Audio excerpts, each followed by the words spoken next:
Hello everyone, my name is AP the Weird One, and welcome back to episode 11 of Full Metal Panic Second Raid. His Problem. This is by far probably the worst episode of the bunch. It's a very slow episode. Not a lot of development. It's definitely one that you would rather watch in basically a binge. The next part is the semi-finale, and unfortunately I'm going to leave you on a similar note as the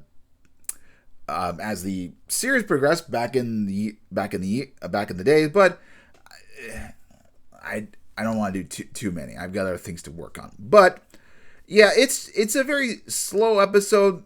There's things that do happen in it, and it definitely kind of makes out your time, but they could have shortened up a little bit.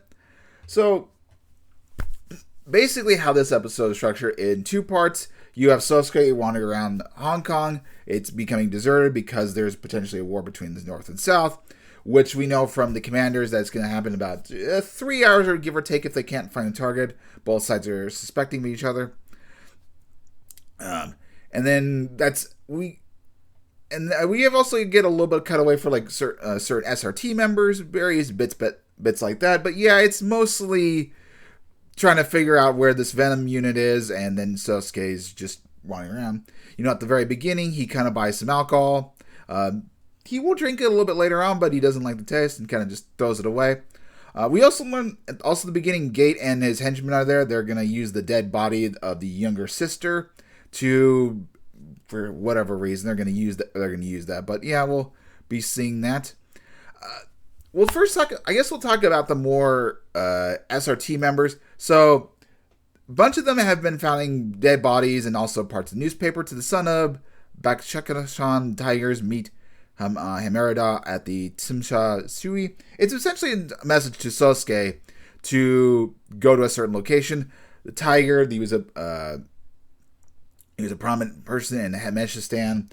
He was kind of Sosuke's adopted father when he was Kashim. So, and basically it's you could basically give it a message from Garon to meet a certain location, and he will pick up on this newspaper, in fact, at the very end. But yeah, they're got to search for it. I also can learn the fact that Urzu 7 Sosuke has left, and there's a bit of a point where the SRT members, Clouseau, Kurt, they're all kind of talking to each other about, Urzu 7 leaving, what's going on with him. And it kind of seemed like it's a bit of like a banter between them, like whether they're talking about Sosuke. I'm like, yeah, he doesn't, it must have been like common, or something must have happened, but changed with her, even though it didn't seem like it. So they think that's the reason he's kind of been a bit mopey. That's kind of why he left something. Not guarding her anymore has caused a problem. I'm not sure if they're giving him shit like, kind of like sometime in the first season with the two traitors, or if it's more like they're kind of joking, teasing him like normal soldier guys.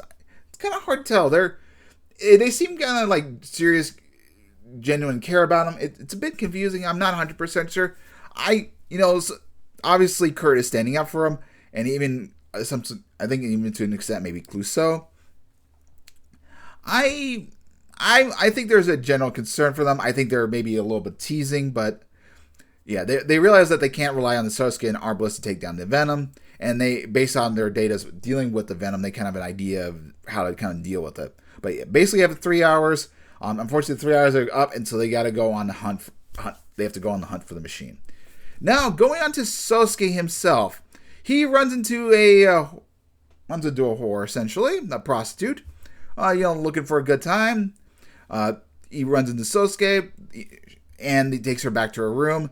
She says a whole bunch of, not good things, being about, she should be a lousy person, give up on the mission, you shouldn't take life too seriously. Kind of thinking that, these people will forgive you just nonchalantly. She's not a good influence, a person you want to get away from.